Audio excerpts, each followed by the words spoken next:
नमस्कार दोस्तों, मेरा नाम है मन्नी और आप देख रहे हैं मन्नी डार्क पॉडकास्ट। तो चलिए बढ़ते हैं आज की कहानी की ओर। नीरज अपनी इंजीनियरिंग की पढ़ाई पूरी करने के बाद अच्छी नौकरी की तलाश में था, जहां पे उसके काबिलियत के हिसाब से पैसे मिल सकें। ऐसी नौकरी की तलाश में था। पढ़ाई पूरी हो जाने पर घर वालों का दबाव भी अब काफ़ी बढ़ रहा था। नीरज भी काफ़ी कंपनियों में इंटरव्यू दे चुका था।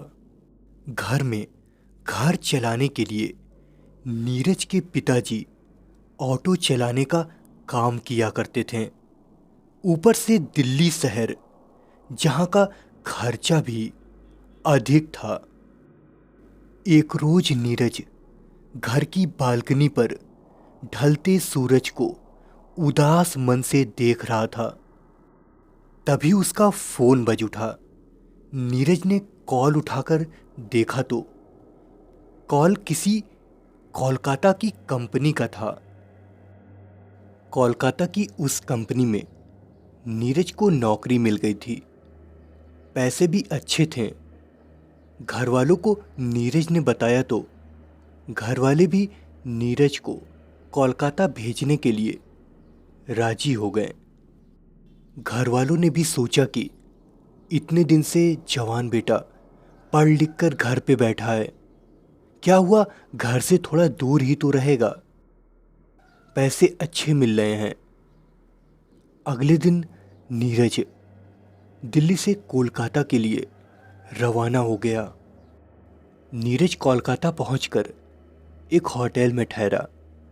होटल कंपनी से काफ़ी नज़दीक था। नीरज फ्रेश होकर ऑफिस पहुंचा।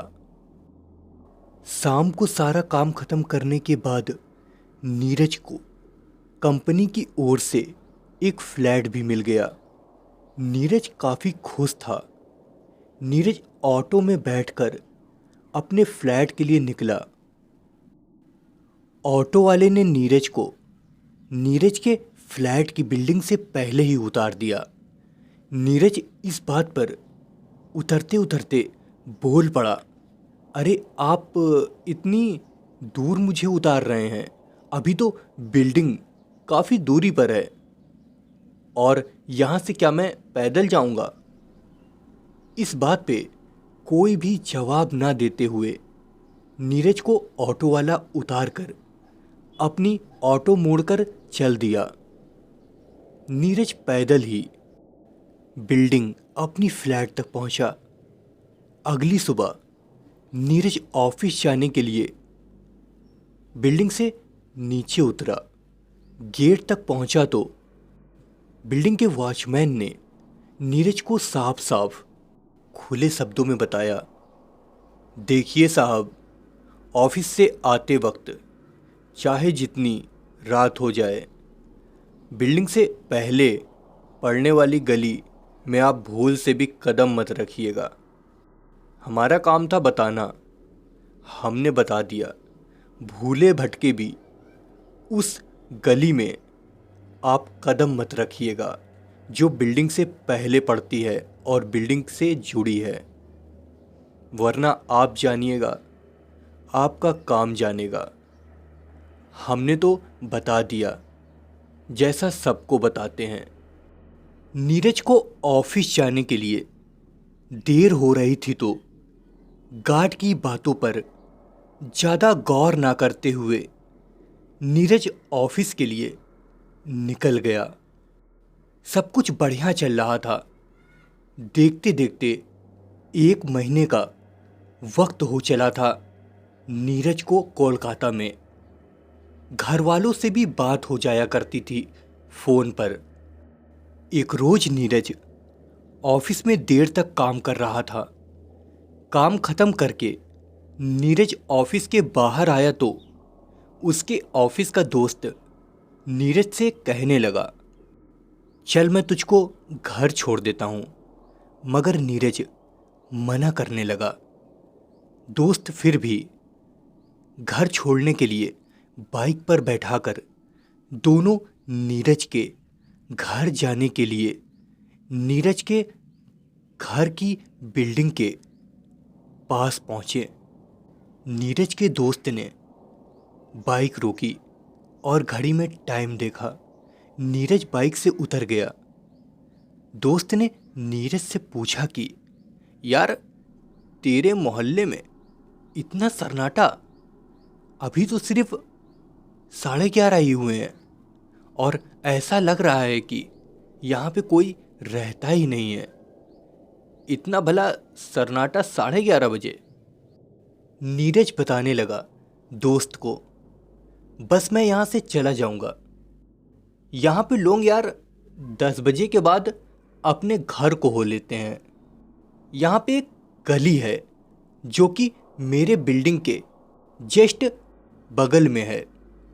लोग उस गली की वजह से, शायद उसमें कुछ है या उसकी वजह से, लोग रात में अपने घरों को हो लेते हैं और देर रात घर से बाहर नहीं निकलते हैं 10 बजे के बाद।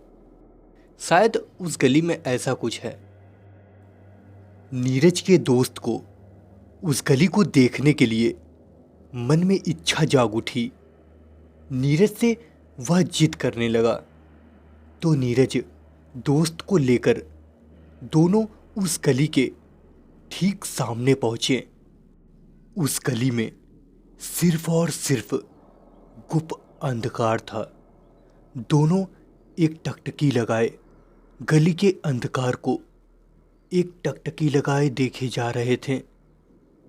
तभी अचानक से उनको गली के बाहर से कभी रोने की तो कभी जोर जोर से हंसने की आवाजें आने लगीं। न जाने कैसे, कोई दिख तो नहीं रहा था, पर आवाजें साफ उनके कानों में पड़ रही थीं। नीरज और नीरज का दोस्त गली के अंदर से आने वाली आवाजों से सम्मोहित होने लगे और गली के अंदर कदम रखने ही वाले थे कि उन दोनों को पीछे से पकड़कर एक आदमी ने पीछे की ओर हटाया और उन दोनों पर वह आदमी भड़क पड़ा। नीरज और नीरज का दोस्त जैसे नींद से जागे हों, उन्हें ऐसा अनुभव हो रहा था। वह आदमी उन दोनों को बताने लगा कि इस गली में एक साथ कई कत्ल हुए हैं, जिसकी वजह से मरने वाले जीवित व्यक्ति को अपने जैसा बनाना चाहते हैं और इसी कारण इस गली में कोई भी आता जाता नहीं है। अगर कोई भूले भटके इस गली के अंदर पहुंच जाता है तो सुबह उसकी लाश, सिर्फ लाश ही नजर आती है। दोनों को अगर जान प्यारी हो तो भूले से भी कभी कभी इस गली में कदम मत रखना। वह आदमी अपनी बात खत्म करके अचानक हवा में कहीं गायब हो गया, जैसे वह आदमी वहां पर कभी था ही नहीं। नीरज और नीरज के दोस्त की शरीर में सांसें थमने लगीं। दोनों सोच में पड़ गए कि एक आदमी जो कि हमसे बात कर रहा था आमने सामने, वह आदमी बात करते करते अचानक से हमारी आंखों के सामने हवा में कहीं गायब हो गया। वह दोनों समझ गए यहां पर इतनी रात गए रुकना यानी मौत। दोनों वहां से जल्द बाइक पर बैठकर निकलने लगे। नीरज भी अब फ्लैट नहीं जाना चाहता था। दोनों डर से कँपा रहे थे। तो नीरज भी दोस्त के साथ ही दोस्त के घर चला गया। अगले दिन ऑफिस में दोनों बीती रात का सारा किस्सा बयां करने लगे। नीरज को ऑफिस की तरफ से दूसरी जगह फ्लैट दिया गया। नीरज भूले से भी कभी उस अंधकार भरी गली की तरफ, उस मोहल्ले में कभी नहीं गया।